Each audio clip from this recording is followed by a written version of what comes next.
Emotions Matter. Brought to you by Emaww.com. That's EMAWW.com. Your solution for emotional intelligence.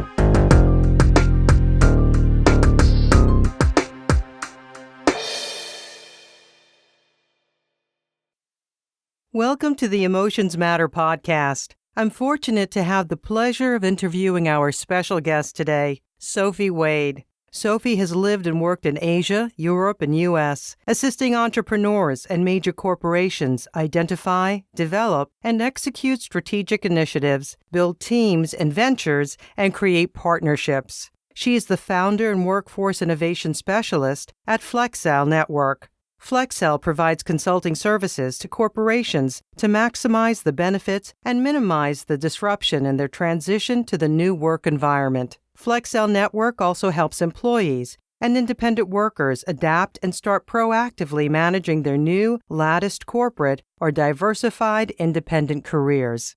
Sophie is an authority on the wide-ranging future of work issues impacting companies and workers' new demands, such as attracting, engaging, and retaining talent, workplace flexibility, millennial demands, and much more. And now, I'd like to welcome my guest, Sophie Wade. Welcome, Sophie, to our podcast today.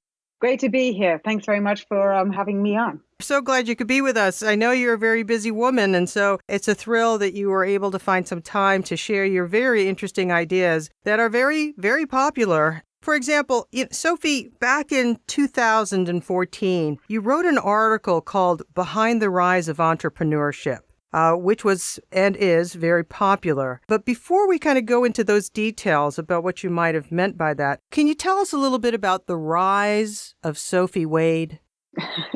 Sure. Well, my background is actually very millennial. I've lived and worked in at least 5 countries.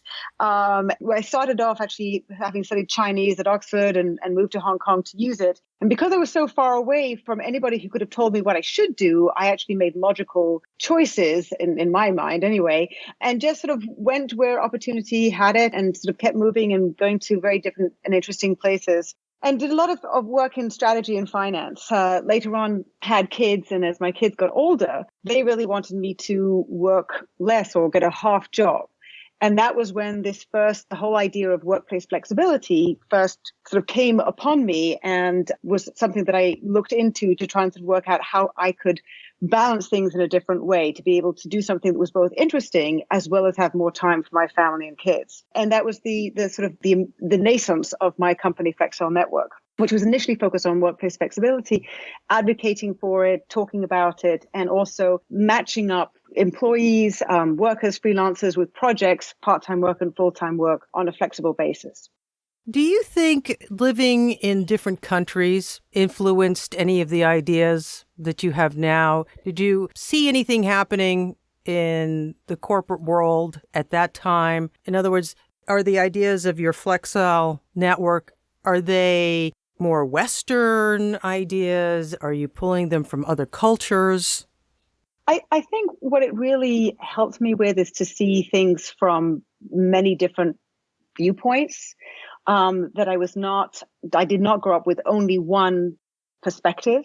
And living in Asia for 5 years, then made me look back at sort of my European upbringing. I'm British, grew up in London, and really look again at a lot of the things that I thought were sort of objective and in fact were very much subjective. And so I have perhaps an unusual facility to really look at very many different angles and kind of go, well, let's have a look at what the different possibilities are, and then let's come up with the best way to do this. Not the way we have been doing it necessarily, but the best way to do it going forward. And I think that's just having been in different countries and being exposed to many different ways of doing things just taught me there isn't one set way of doing things. There are many.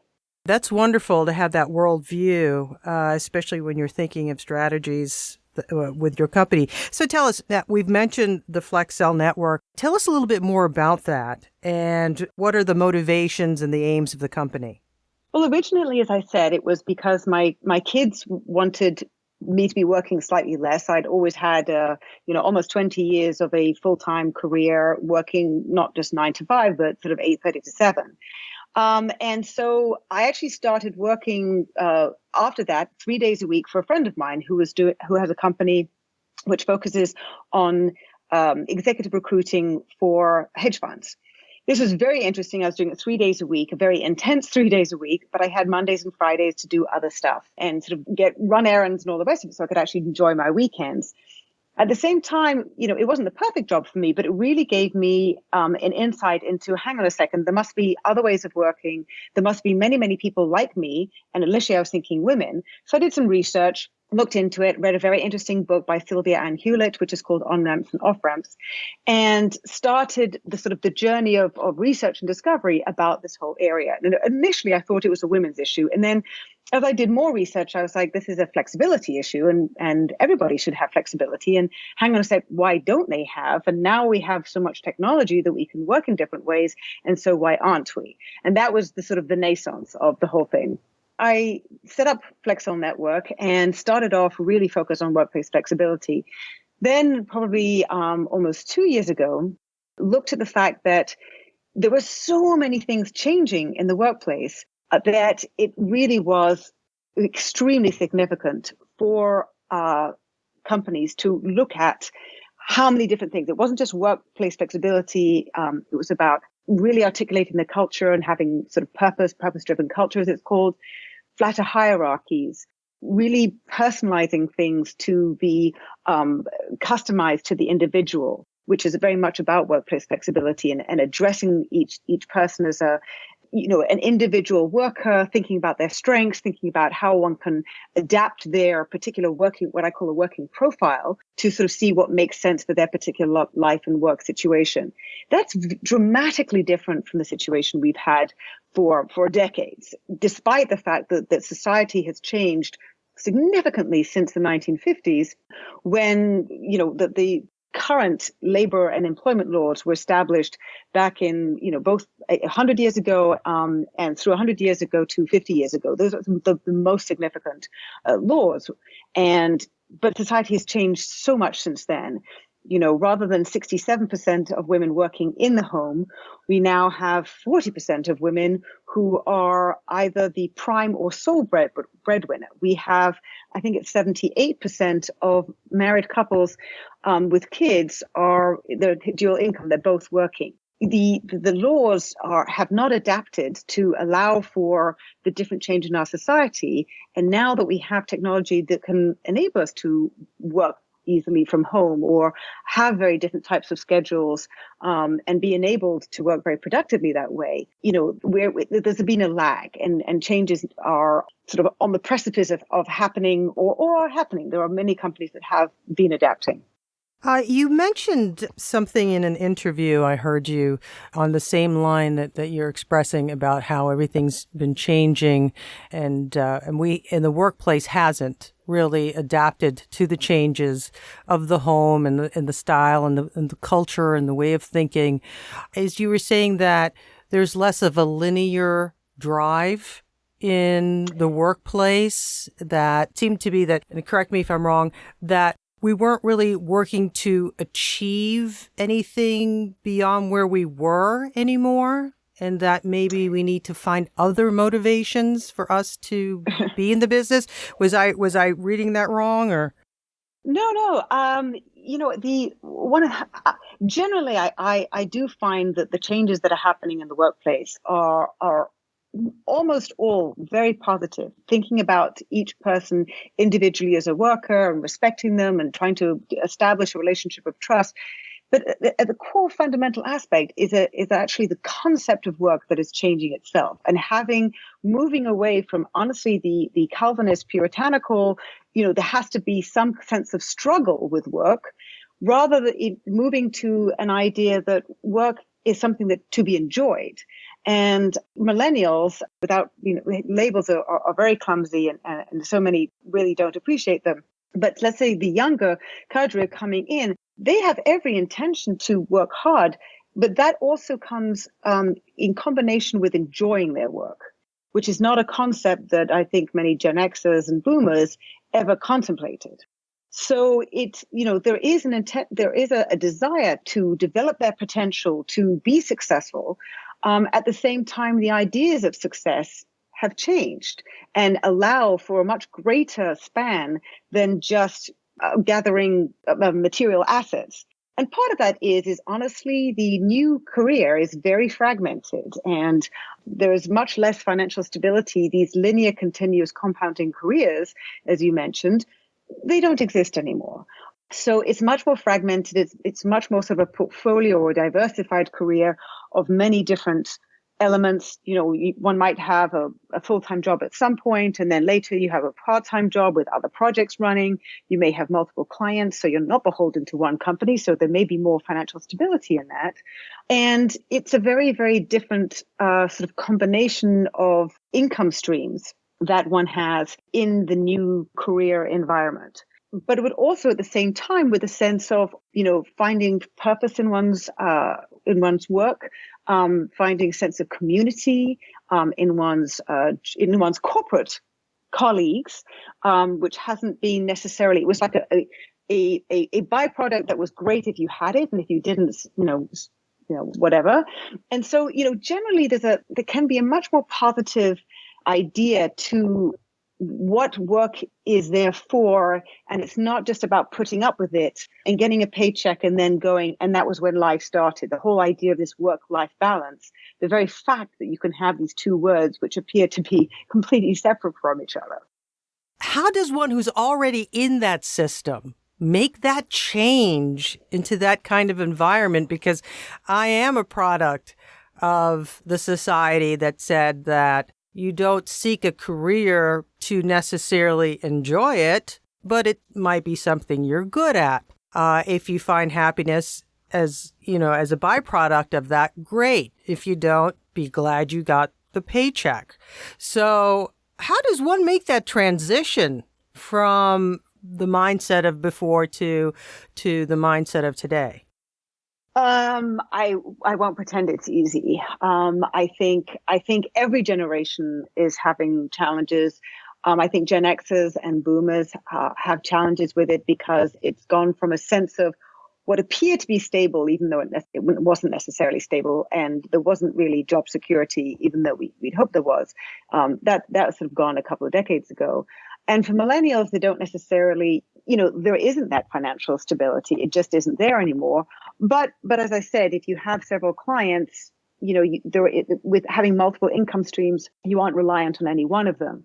So everybody is sort of looking at this new environment and trying to work out how to maximize it for themselves. And it does take a process. It does take more self-awareness than one has ever had to have. It's a question of really trying to work out, what do I really want to do? What am I good at? And those two may be the same, and maybe not, as you were just saying. Also, when do I work best? Am I somebody do I work better in the morning or the evening? Do I work better with teams, or am I fine working from home? Some people are hopeless working from home. They need the energy. They get distracted. But some people do not work well in isolation. Some people completely, at their happiest and most productive. So trying to understand sort of who you are, how you work, that's some of the background process that is best done in order to set yourself up in the best way possible going forward. And then it's really looking at, what are the opportunities for somebody who has all of these skills and ideas, and the way for individuals, the way I sort of propose it. One of they say, first of all, I know this is destabilizing and scary and all the rest of it, but the great thing is, sort of the good part of it is we're all in the same situation, all of us.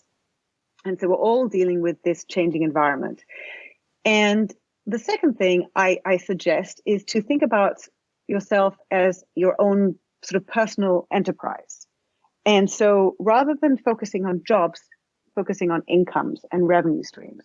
And so if you sort of start to orient yourself slightly differently, that sort of helps understand where you can apply your skills. And it's no longer about if you've done marketing all your life or you've done, let's say, retail all your life, that means you should always be working in retail.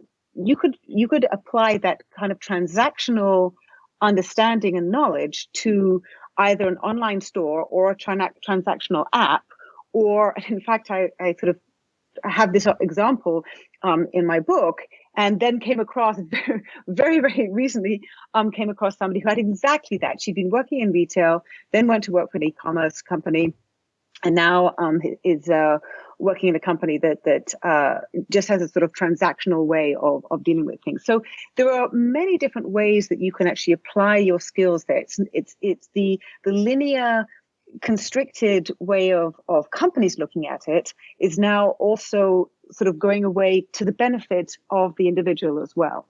So whilst it is overall it's sort of scary to get into the process, it also can be seen as exciting. You know, in another article that you wrote called "Find Your Zen at Work," you quoted something. You said that that about 70% of U.S. employees in 2013 aren't happily employed. So you're already using phrases such as scared and fear as sort of motivating factors.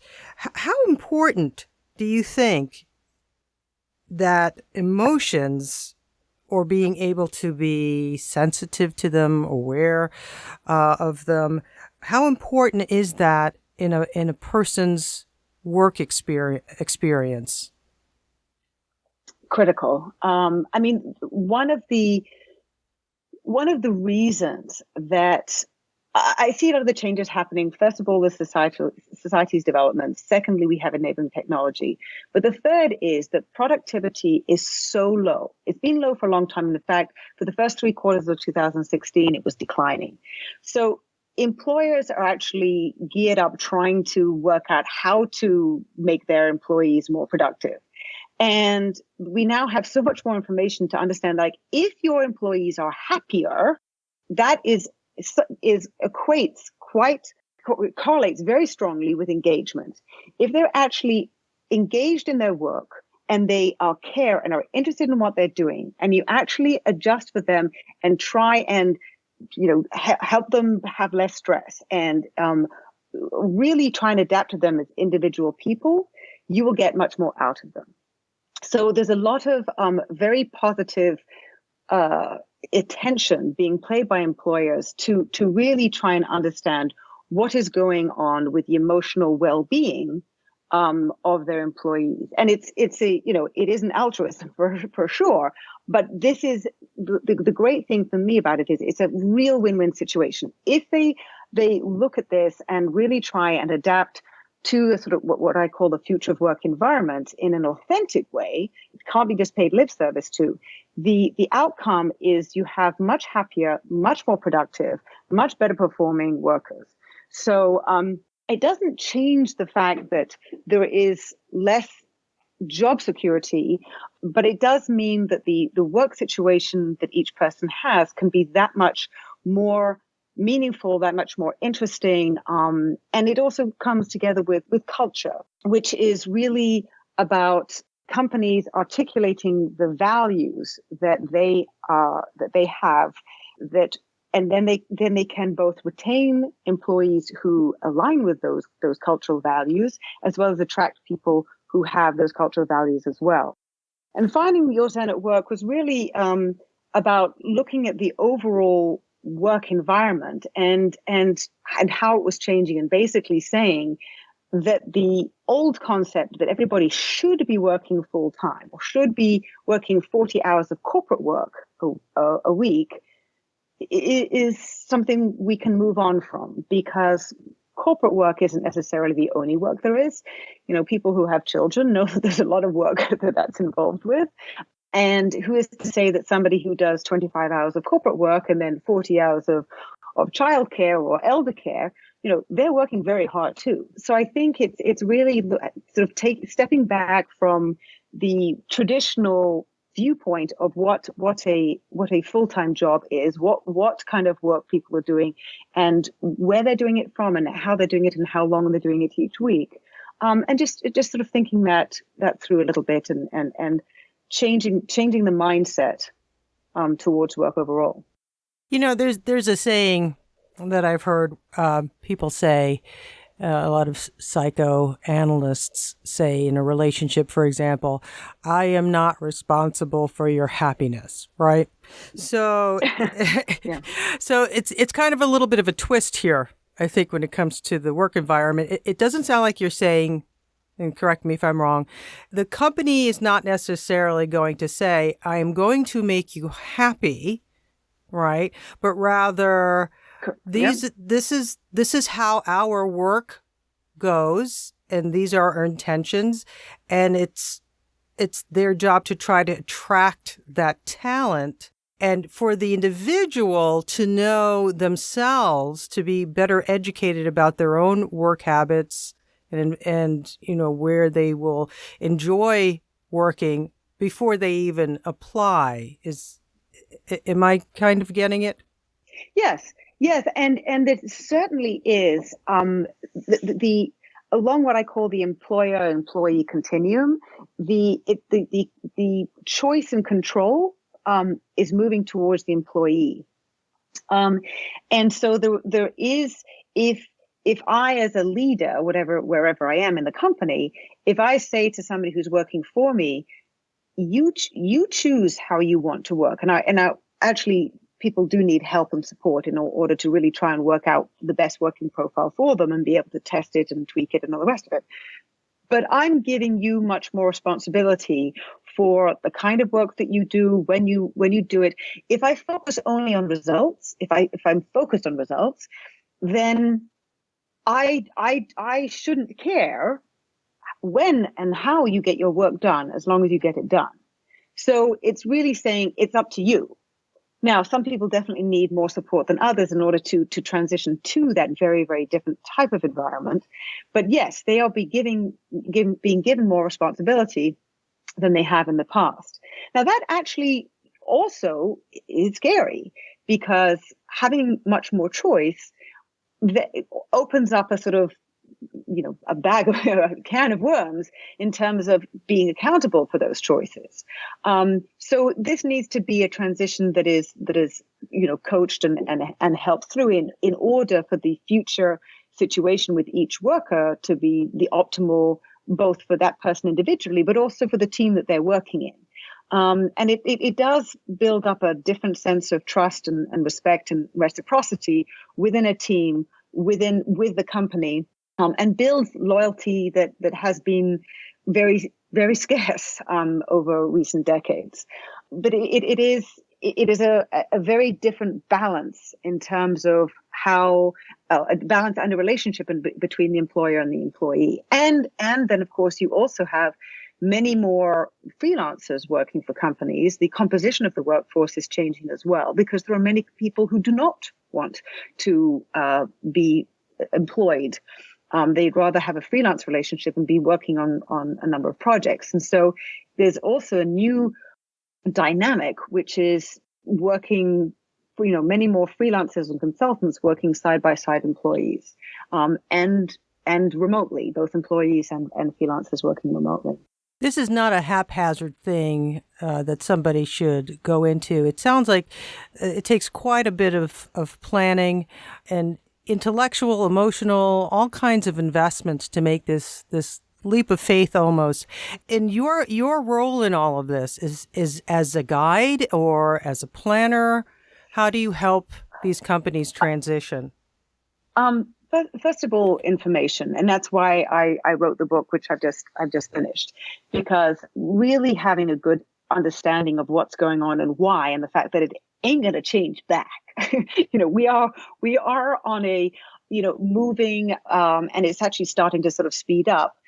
And I do feel that, enabled by technology, you have the younger workforce is really taking up the baton and sort of saying, if we can work differently, if we can work from different places, we can work different times, because I like working early in the morning and you like working late at night, then why aren't we? And there's no, there's a very good reason why that actually, should be considered. And there's a lot of disruption happening because of digital technology, rather than, not just being used for email or, texting, but really fundamental embedding of technology into the how the processes and operations of businesses work. And enabling people to work from different locations. So there's a lot of that change going on, which is important and does need a lot of thought. And because there are so many different pieces to the puzzle, the information about all these different pieces is the sort of first step.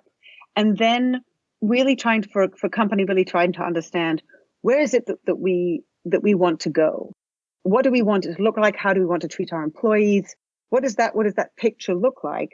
And some of that is really trying to step back from how we're doing things now, because we've been doing things this way kind of because we have. Some of the rhyme and reason to how something was set up are steeped back in sort of legacy habits, and not actually necessarily how things should be done. If I use the example of Uber versus the Taxi and Limousine Commission. The Taxi and Limousine Commission and car services made some incremental improvements over recent years, but they didn't. It was a very difficult thing to sit down and go, how can we fundamentally serve the customer better? The customer would like to be able to call up any car in the area directly.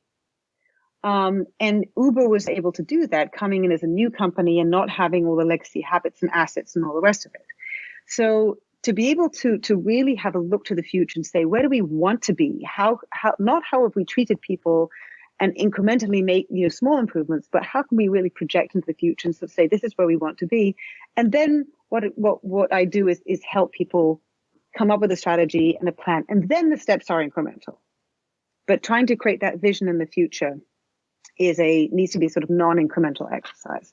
It's not easy, but the benefits are enormous. And the downside of not doing it will really be that in many companies who are not doing it, they are not able to either engage their employees or attract new ones or retain the one they have. And the other piece of the puzzle is really that with technology, the market developments are even faster than they ever were. And companies need to be able to be flexible and responsive in ways that they haven't needed to before. And the only way to do that is to be able to, one, incorporating technology in very useful ways, but also to be able to have employees who be able to be responsive and flexible. And if you're asking them to be responsive and flexible, it kind of comes back to you that, it can't be a one-way street. We've got kind of a very mixed bag of emotional trends happening here as well. I mean, it sounds first that you get a lot of resistance, perhaps in the beginning, as you said, I love this legacy, this legacy idea that this is the way it's supposed to be. And you get this resistance, you get, anger there, certainly. You get fear, which is natural. I think they kind of run together, fear and anger. But then at the end of the rainbow, we have a much more happier, I don't want to say calmer, because it's still going to be frenetic depending on the kind of business you have, but certainly more amiable, pleasant, self-driven, because now you're not only working for a company goal, but for a personal goal. If you're in a job and you enjoy it and it's working for you, you want that long-term relationship. I mean, for years growing up, all I ever heard was, wait till you retire. Wait till you retire for happiness. And then you're sitting there going, I'm going to be so old when that happens. How am I going to enjoy myself? So it sounds like, why are you waiting? Be in it now and love what you do. Exactly. That's the craziest thing. I mean, I talked to the, one particular millennial, and I asked him to look at the write-up of the American Dream. And, he looked at it and he said, I hate the idea of, I hate hump days. I hate TGIF. These are all ideas that come with hating work and retiring, not dying, being desperate to retire to finally be able to enjoy life. But one has missed so many, fantastic years because the idea of work was not, the idea of compensation, that word actually means having some reward in contrast to something unpleasant that was that one had to put up with. And so, all of these ideas are mixed in with a concept of work, which is so negative. There's a very interesting Gallup poll that I did want to bring to your attention, which was from, I think it's 2013, and about engagement. So engagement is very, very important, not just for productivity, which is very strongly correlated with, but also with about emotional wellness, employee wellness, and well-being. The connection, first of all, with productivity is that the engaged employees, I think last year was 32%. It's been low for a very long time. And you have both actively disengaged employees, and those are the people who are actively undermining the business of the company. And that's a one chunk. And then a slightly larger chunk is the other people who are not engaged. And those people they're not putting as much effort into their work as any employer would want. They don't really care, right? So if you can imagine the market value or the market capitalization that a company is not realizing because the bulk of their employees don't really care about the work that they're doing. But also, the Gallup poll says that the more actively disengaged employees report that they experienced worry, and I'm quoting here, sadness, stress, anger, and physical pain the day before than other employees and unemployed workers. And this was about being engaged and disengaged. And about 4 in 10 actively disengaged employees say they felt stressed for much of the previous day, of finding that there's implications for their physical and emotional health. So really trying to focus on engaging employees and really trying to find out what it is that they want from their job, what they're good at, and how to get them interested in both, as you pointed out, what the company is doing as well as what they're doing. So that the bigger goal, as well as their personal work, not only helps the company, makes them more productive, helps them perform better, but really changes that dynamic for their well-being and their health. So even in places where you might think there's more of a nurturing, positive, we're here for a reason and a cause, even in those situations, I'm seeing this sort of low morale and disconnect, that nothing we do is going to really make an effect or a change. So, yeah, very fascinating. Let me bring you to this other question here. As the president of the National Association of Women Business Owners, you have insights in the presence of women in the world of business, which was not long ago reserved for men. How do you think that situation has changed today? How do you see that changing in the future based on all of the current research studies that you're finding with the way the whole business model is changing? First of all, I'm the president of the New York chapter, not nationally, but I do sit on we just upgraded you, so we're going to call them and tell them we think you should be the president of it all. Got it. Okay, thank you. Yes. So I would say that, one of the things is women have always been extremely active in the workplace, but it hasn't necessarily been the corporate workplace. And in fact, just something I found fascinating, it was single women were actually the first workers in the factories in this country in the late 1700s. So we working 16 hours and all that wonderful stuff. It's just been a question of different domains and different work. So, now as economic, talking about the societal changes, the economic situation which is caused more and more women to go into the corporate workforce in order to supplement the incomes.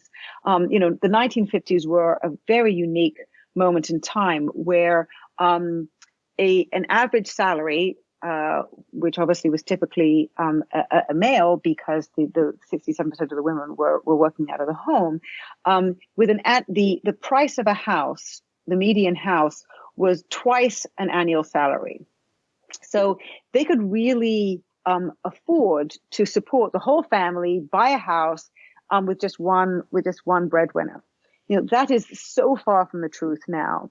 And so, the changes that have happened really have necessitated a very, very different approach to work and including women in a different way. Where we are now, there's a large growth in which I find very exciting in women women business owners and women entrepreneurs. They aren't getting as much funding by a long way. I think the latest figure was in venture capital was 7%. And so, it's growing fast from a small base, which is very positive. I think one of the very interesting things about the future of work, where a key characteristic of leadership is empathy. It's a lot about collaboration versus competition. That it's an environment, a working environment that women can maybe have much more opportunity to do better than they have in the past. It is, empathy is something which women do well in that kind of environment. So I think there's some very good opportunities. And also with technology, there's it's much more affordable to scale. One can actually access huge marketplaces, globally, from one's home. As well as have platforms and shipping and all other types of different support needs, collaboration, communication, all these different things, which are much, much more affordable and scalable, which allow more small businesses to grow affordably than they have in the past. And I think that's going to give many more female business owners the opportunity to grow without needing, and also crowdsourcing has changed the dynamic as well. I see it as very much a democratizing of fundraising. So that's another way that new business owners or new entrepreneurs can enter the marketplace who haven't had that opportunity in the past.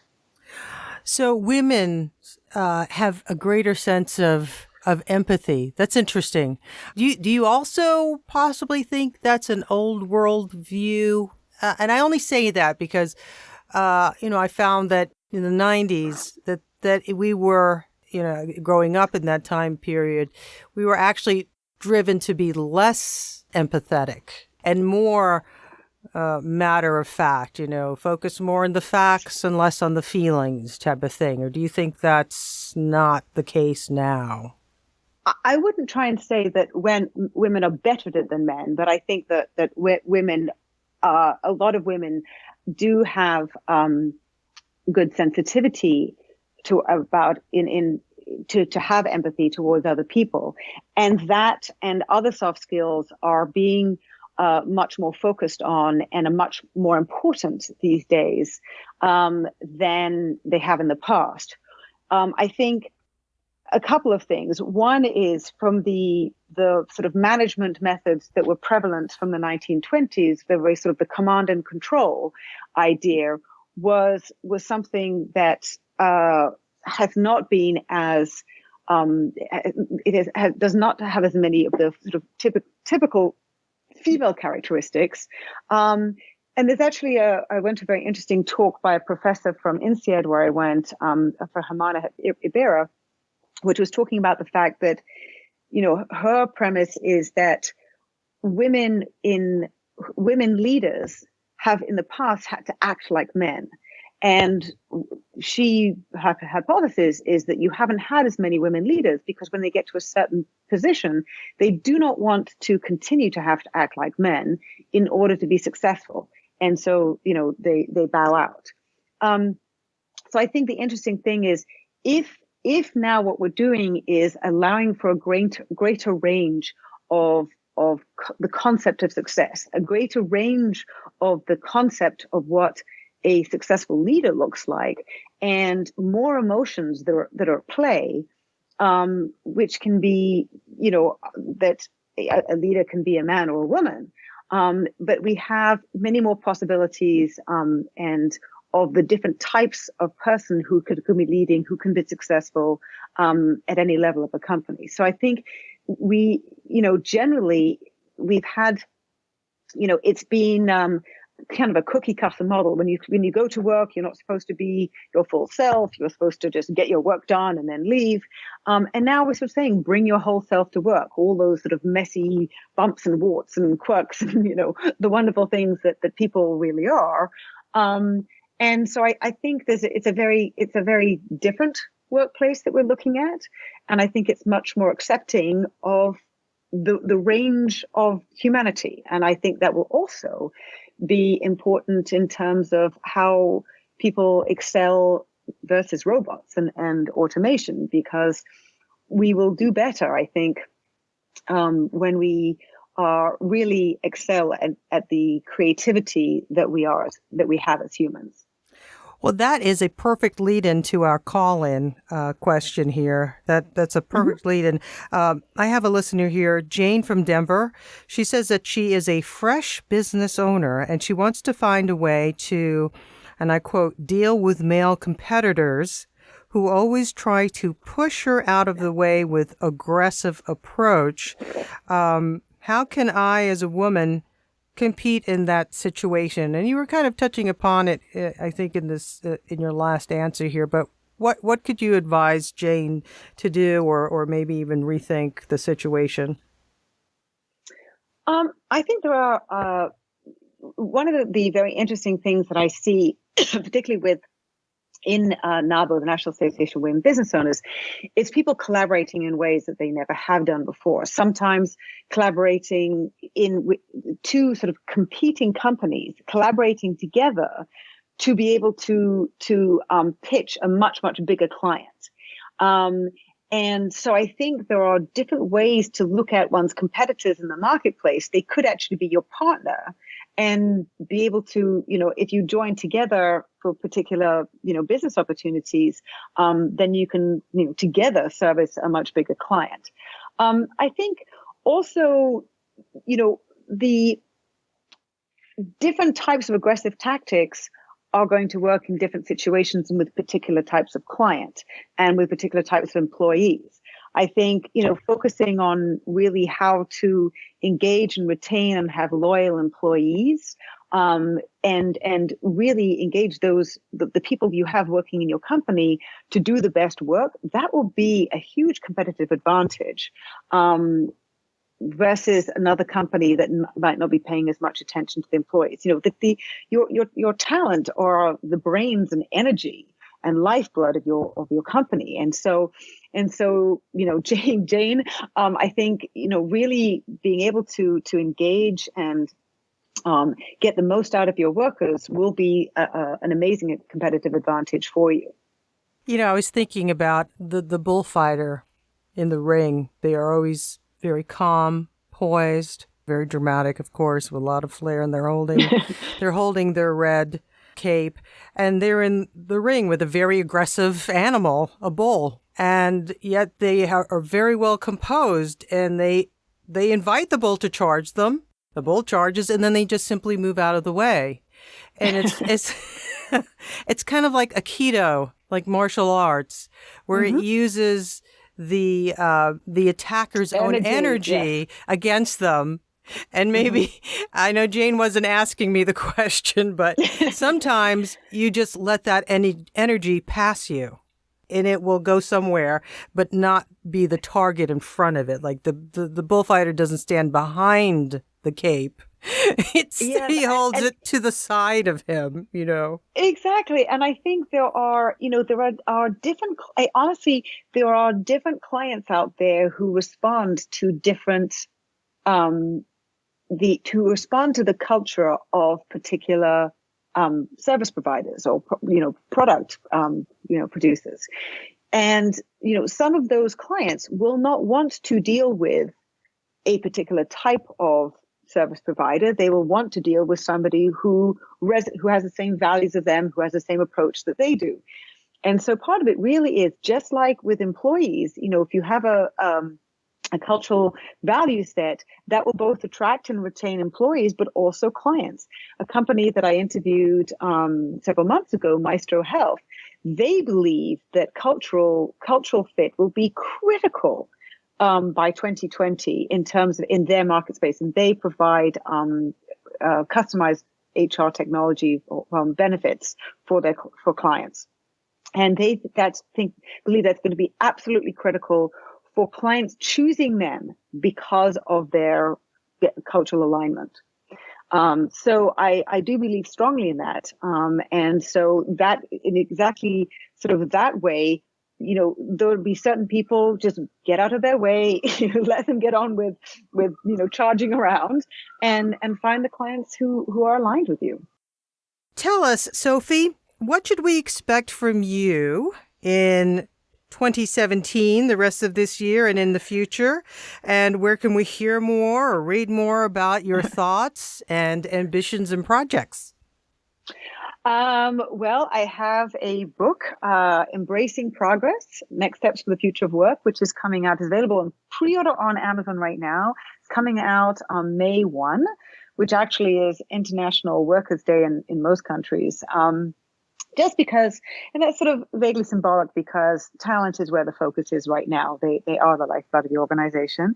I do write frequently, often for SAP's The Digitalist and in HuffPost, interviewing different people, really to highlight some very interesting and thoughtful people who are doing some really very interesting things, which are working very, very well.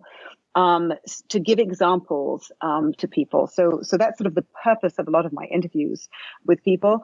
I do a lot of speaking, corporate audiences, but also I'm going to be speaking at Work Human, which is in Arizona. That's the end of May.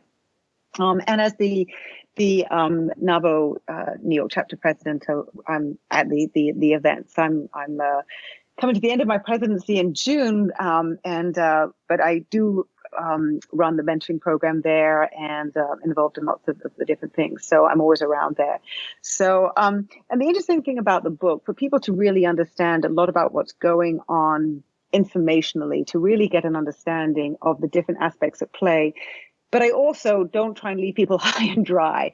There is I do propose a framework for really trying to sort of get an understanding of where your company is right now, and how to look into the future to see where you might want to go, and sort of some of the steps that you can take to get there and the different areas to look at, which are focused on personalization and engagement, and also the integration of technology in a significant way. So it really is supposed to be a helpful sort of guide informationally, and also taking some steps to transition, because there's a lot going on, and I'm not going to pretend it's going to be easy or easily smooth sailing, but I do think it's an incredibly positive, these changes are very positive for the workplace, and for the relationships between employers and employees. I really do.